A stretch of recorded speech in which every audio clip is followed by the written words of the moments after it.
what I did when the Mavic first came out, they were back ordered. So I did everything I could to grab every possible last unit that I could find from Best Buy, Crutchfield, used one from owners, just so I could salvage the parts off of them so I could repair people's drones. Because for the first 6 months that the Mavic Pro was out, DJI didn't have parts to repair them. You're listening to the Drone Radio Show podcast, the show about drones and the people who use them for business, fun, and research. Hosted by Randy Goers. Hello, everyone. This is Randy Goers, and welcome to the Drone Radio Show podcast, episode 208. Is it possible to create a successful drone repair business today? For that question, we go to Duluth, Georgia, to hear from Rob Swartz, owner of Thunder Drones, a drone repair business.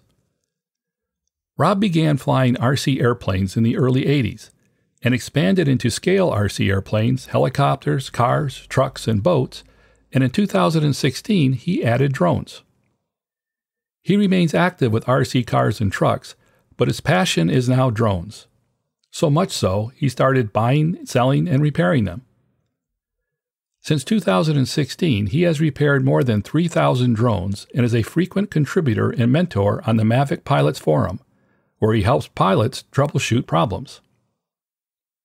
Rob flies at least 4 times a week and also test flies customers' aircraft. He's also a licensed private pilot with instrument training and complex rating. In this edition of the Drone Radio Show, Rob talks about the common repair issues with DJI drones, provides some tips on how to maximize your enjoyment, and how he created a successful drone repair business. But before we hear from Rob, I want to thank those of you who are supporting my funding campaign. Now you have the option of making a one-time donation in any amount by going to droneradioshow.com/donate. Whether it's $1, $100, or much more, you can help defray the cost of production and keep the podcast going and growing. And if you'd like to make a monthly contribution, you can still go to patreon.com/droneradioshow. So let's learn how one man built a business around his passion for repairing drones with Rob Swartz.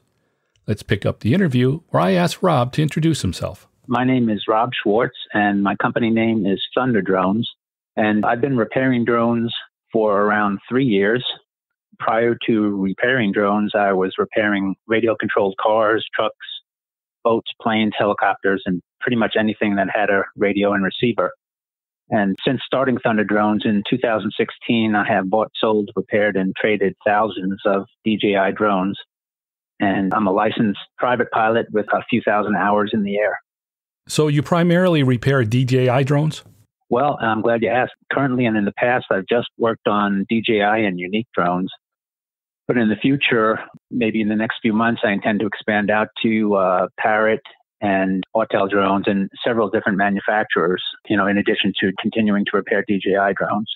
Do you have a favorite drone? Well, that's a good question, and it really depends on what the mission of the owner and the pilot is.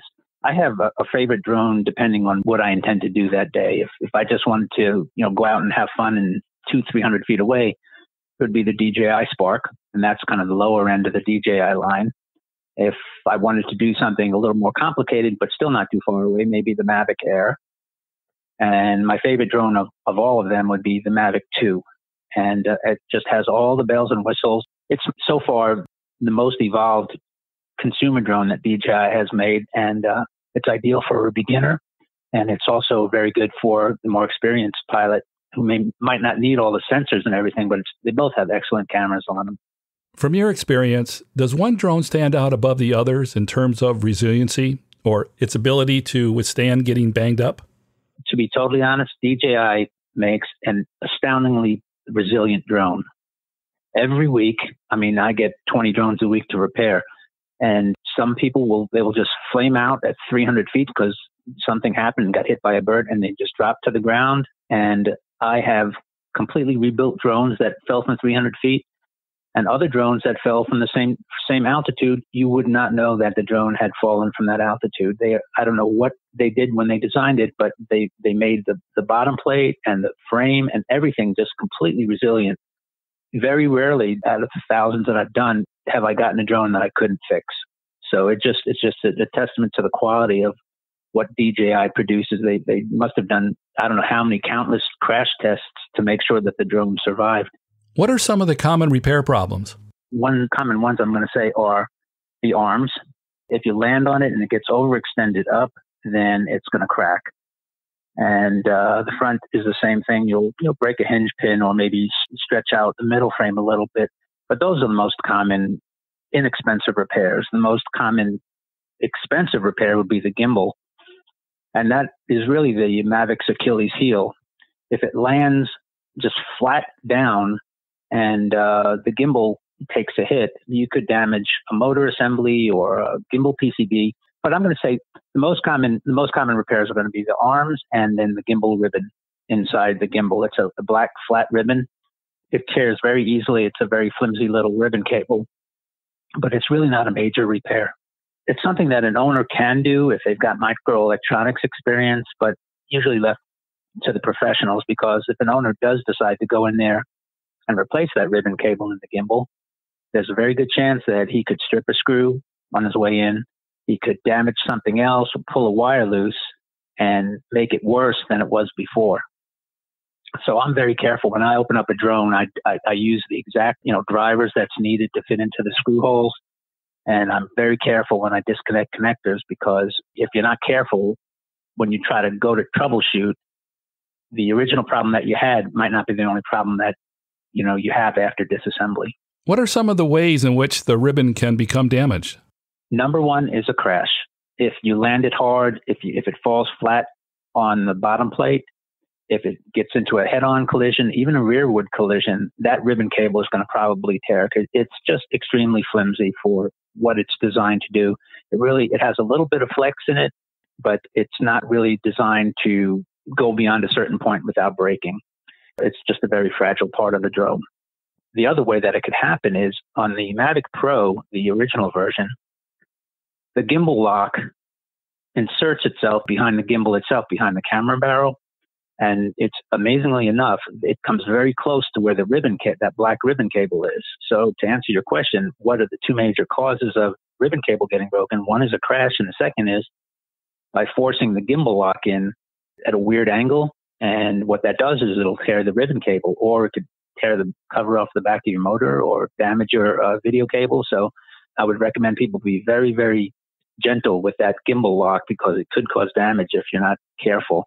And then the third way would be if you don't use a gimbal bubble or don't use a gimbal lock when you're transporting the Mavic in your carry-on and your backpack, if you allow the gimbal to vibrate free, it could tear the ribbon cable by itself. So that's kind of three different ways that the ribbon cable could get damaged. What repairs can people typically do on their own? And maybe more importantly, when should they think about sending it out for a repair? In terms of repairs, well, people can easily change props, change a damaged battery, but that's really to the extent of what they can do without really having to open up the drone. So basically, if they have to open the drone, that's when it should be sent out. Absolutely. To be honest with you, the Mavic and pretty much every DJI drone is extremely low maintenance. You really don't have to do anything to them. I mean, I've owned Phantom 2 for 3 years. Doesn't require any maintenance. And people ask, how often do I have to change the props? Well, if you've got a broken prop, it's probably a good idea to change it out, and inspect it every once in a while. But DJI has made these drones so low maintenance, unless it's, flying kind of funky or doing something that it hadn't done before, you really don't have to do anything. There's no tuning up. There's no, regular changing of parts. They're just extremely user-friendly.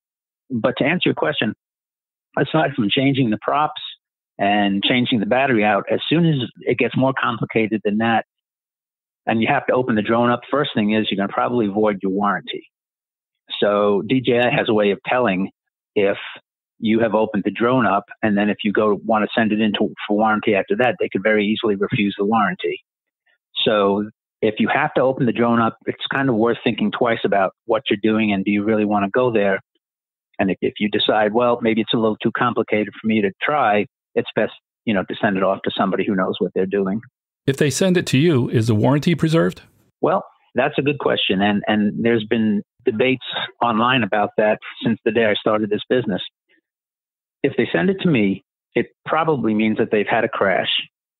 If they haven't had a crash and they want to send it to me, they usually do it because they want to get it back the next day or within 2 days. And I tell them it's not warranted by DJI, but I warranty it for 90 days. So I warranty the repair, and I also do a 50-point inspection of the drone before I send it back, and I test fly the drone. So I make absolutely sure that before it leaves here that the drone is flying well. And when the owner gets it back, if there's any problem with it at all, I just ask them to send it back on my dime, and I will repair whatever was wrong with it. And sometimes it's something completely different than what I repaired, and I usually give them a break on the labor if that's the case.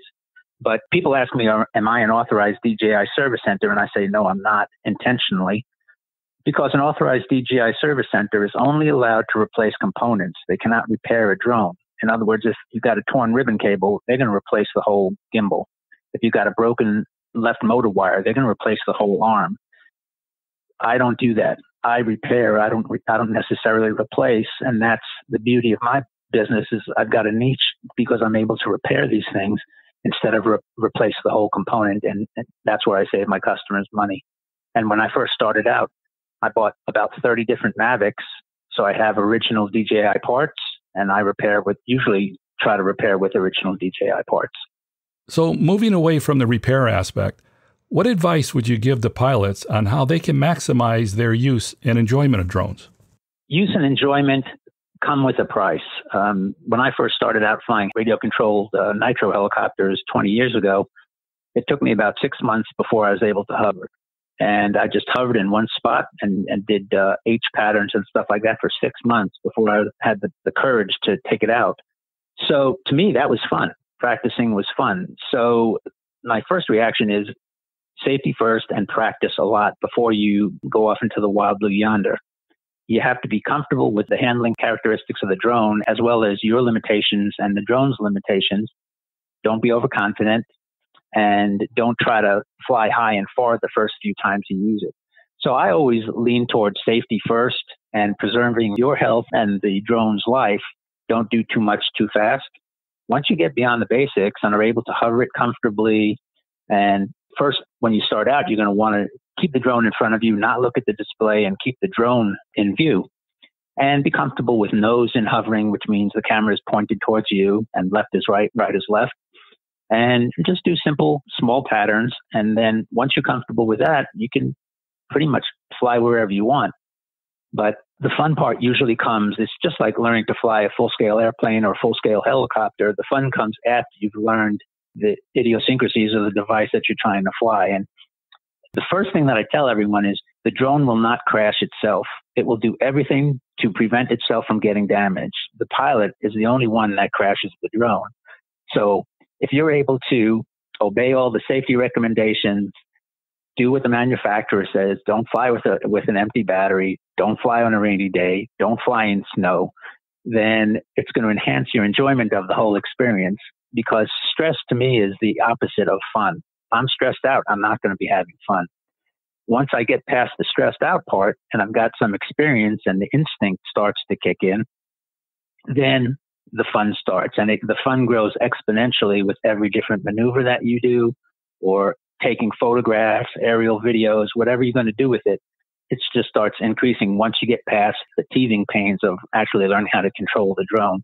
But one other thing I'd like to point out is a checklist is really, it's optional, but to me it's mandatory, because there's so many things to forget when you're first starting the drone. Did you bring the props? Did you secure them? Did you inspect them?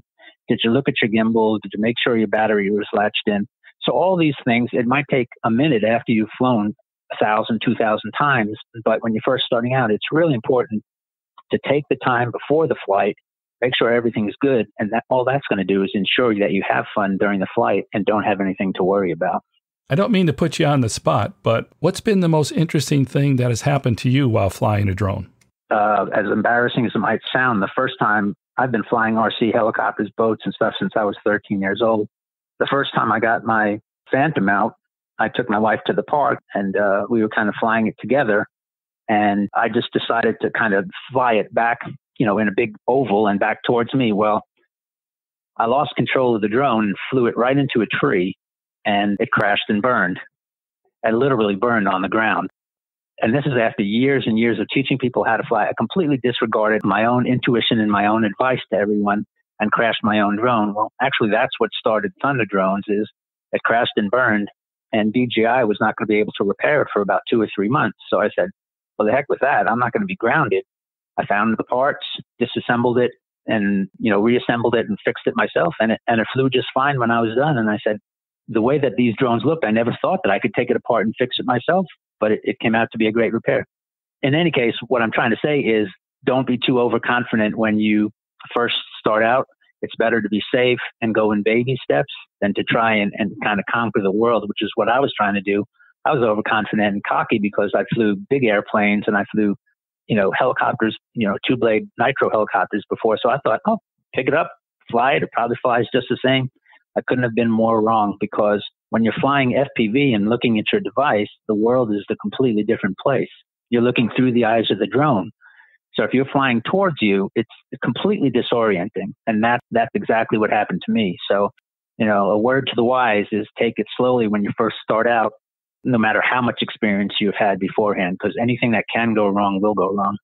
And RC helicopters are much more difficult to fly than today's drones, right? Absolutely. The difference between a drone and an RC helicopter is you actually have to fly an RC helicopter.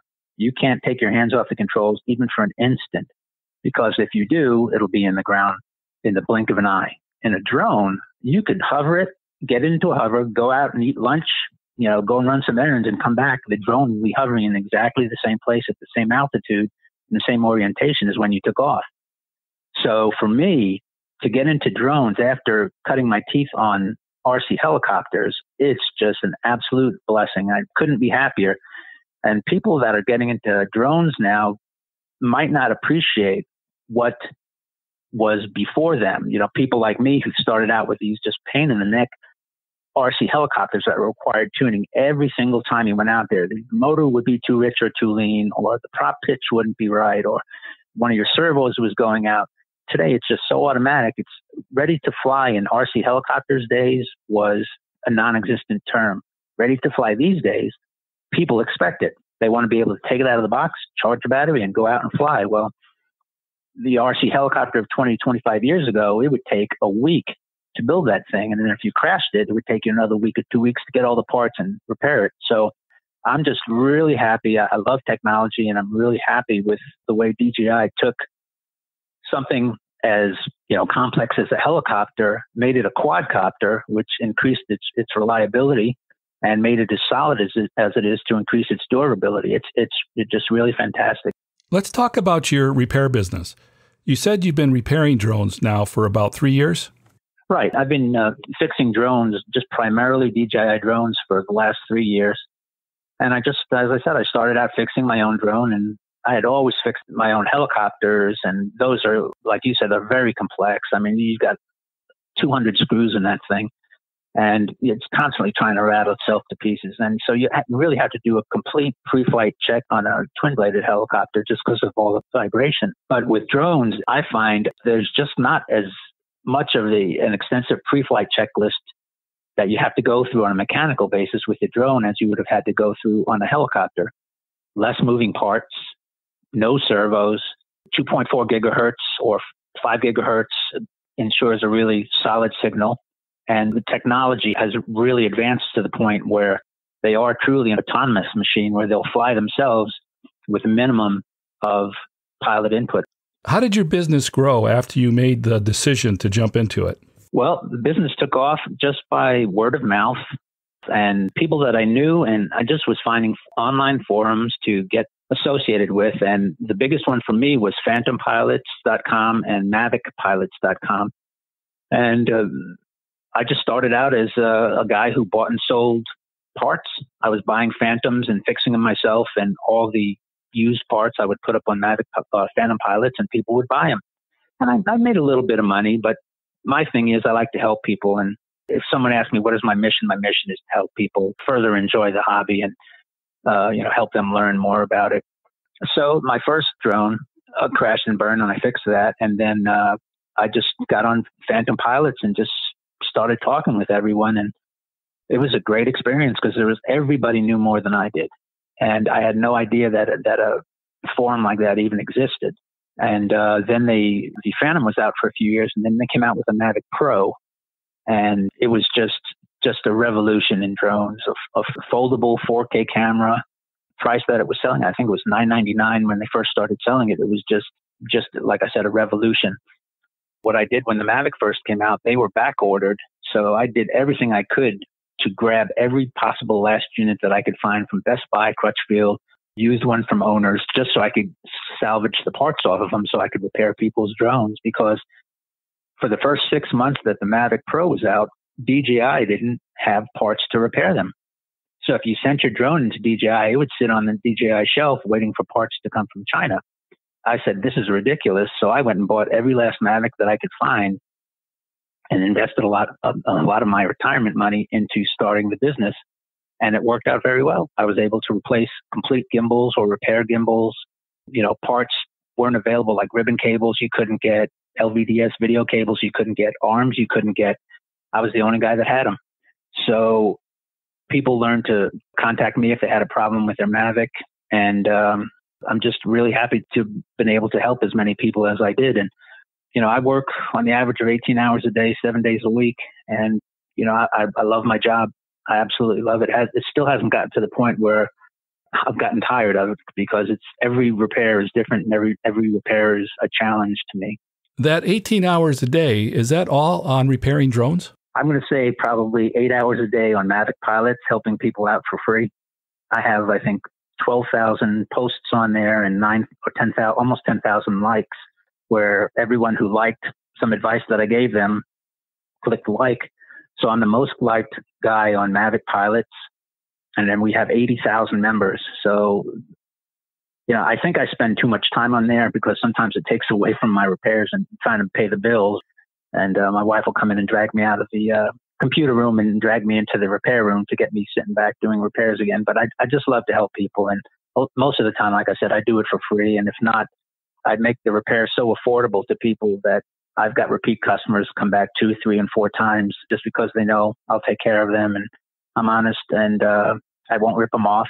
And I try to get it done as soon as I can. And so that's another reason why they prefer me over DJI is they're kind of dealing with me as a person instead of DJI as a company. So I love DJI. I mean, they're a great company and they make a great product, but some people just prefer to help out the little guy versus giving more money to DJI. And it's also that people like the personal touch, the idea that there's an actual person who cares about what they're doing, that maybe large companies can't really convey. Absolutely. And DJI's got a tough job because on the one hand, they've got to improve on themselves and they are their own worst competition because they came out with a product like a Mavic 2 Pro, a Mavic 2 Zoom.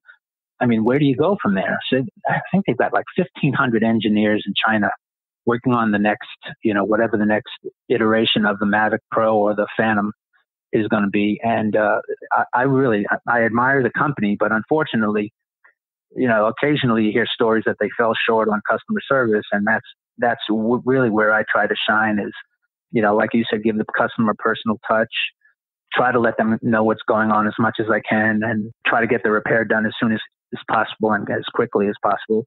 And I do almost all of the repairs myself. And I repair everything from Telos all the way up to Inspires. I guess what I'm trying to say is, I do offer a personal touch and I don't mind talking for half an hour with someone who doesn't even buy anything from me just because I love talking about drones. Where do people go if they have a question or want to connect with you? My email is thunderdrones@aol.com. And I do use AOL. I've had the account for a long time. I get about 50 to 100 emails a day. So I try to get back with people as quickly as I can. But if it's a customer, I give my priority to customers who have repairs that are asking about the repair, the status of a repair, something like that. And then kind of try to answer once a day for an hour or two all the people who have questions that, my drone crashed, what do I do? Can you help me diagnose this type of problem? And I know that I'm not going to get them as a customer, but I'm willing to help them out anyway. Rob, is there anything that we missed that we should talk about? If you're thinking about going into the drone business, aerial photography, aerial video, it's a great business to get into. And people wonder, how much money should I spend? Which drone should I buy? Which equipment should I get? And my first question is, what's your mission? Are you going to be doing, aerial photography? Are you going to be doing aerial still photography, aerial video photography? Because that can make a very big difference in what type of drone you decide to buy. So before you start going out and spending all kinds of money on drones, maybe you don't need an Inspire 2 with the, Apple software and a, X7S lens for $8,000 when you could get by with the Spark. And it's amazing. Most people could do more with the Spark than I could with a Mavic 2 Pro. So you don't need to spend all kinds of huge amounts of money to get a good quality product for your customer. So if you're starting out in the aerial photography business, what I would say is find out what the minimum requirements that your customer is looking for. Some customers will say, well, the minimum we need you to start out with is a Phantom 4 Pro. Well, for under $1,000 these days, you could get a Phantom 4 Pro if that's what the customer wants. So don't go out and just spend all this kind of money and then expect to get customers and expect to make money. First thing to do is get a low priced or medium priced drone, find the customers, and then once you develop your customer base, find out what it is that most of your customers want, and don't spend any more money than you really need to, because it's habit forming. Once you start, it's easy to invest $3,000, $4,000, $5,000, $6,000 when you're not making any money. My advice is start small. When you start getting customers, see what they want, and then you could always buy a better drone later on. But you don't have to start with something very expensive. Start with something cheap and develop your post-processing skills as well, because you could have the best drone in the world, but if you're a crappy photographer, you're not going to sell anything to anyone. Develop your artistic skills, develop your picture-taking skills, and that will really determine what kind of end product you're going to be able to produce for your customer. And the only other thing I want to say is, if you are in the business of aerial photography, always have a backup drone or 2 backup drones. And these days, you could start out with a Mavic 2 Pro or a Mavic 2 Zoom and always have a Mavic Air or a Mavic Pro as a backup drone, because there's nothing worse than getting out to a job and finding you forgot your Mavic 2 battery, but you have your Mavic Pro or you have your Mavic Air or you have your Spark available. So I just tell people it's so cheap to have a backup drone. And if you never use it, that's good. If you need to use it one time, then it was probably worth the money. And my final question, Rob, what message would you like to leave listeners about flying drones? Just have fun. Go out and have fun with your drone, but, be safe and don't spend too much money when you first start out, because you could always sell it later. But if you invest a small amount of money and learn how to fly on a cheaper drone and end up having a problem with it, it's going to be a lot cheaper than going out and buying as your first drone a Mavic 2 Pro, crashing it, and then, feeling bad about it. So if you crash a Spark or if you crash a Mavic Air, you won't feel as bad as if you crash a Mavic 2 Pro. And this is coming from a grease monkey that does this for a living. That's it for episode 208 of the Drone Radio Show. I hope you enjoyed hearing from Rob Swartz of Thunder Drones. I want to thank Rob for taking the time to speak with me. If you want to learn more about Thunder Drones or want to connect with Rob, send him an email at thunderdrones@aol.com. If you like the Drone Radio Show, please consider supporting the podcast with a small donation. The content is always free, but for as little as $1, you can help defray the cost of production. To donate, go to droneradioshow.com/donate or patreon.com/droneradioshow. And thanks for listening. Your support means a lot to me, and I hope you'll listen to more episodes of the Drone Radio Show podcast to hear how others are using drones for business, fun, and research. For the Drone Radio Show, I'm Randy Goers.